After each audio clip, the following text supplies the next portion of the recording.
environment around your sewing machine should be kept tidy and without any unnecessary clutter.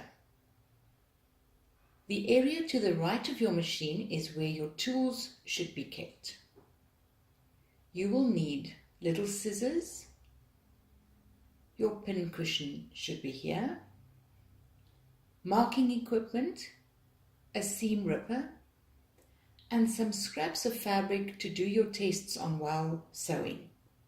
You will also need something sharp and slim, in this case a tailor's awl. The space to the left of your machine should be kept clear for the article you are busy sewing. Anything lying here will inevitably land on the floor. This is the graphic that will be used at the end of a tutorial. It will state items that are for sale in the Anytime shop. You can visit the shop at www.sewfabulous.co.za.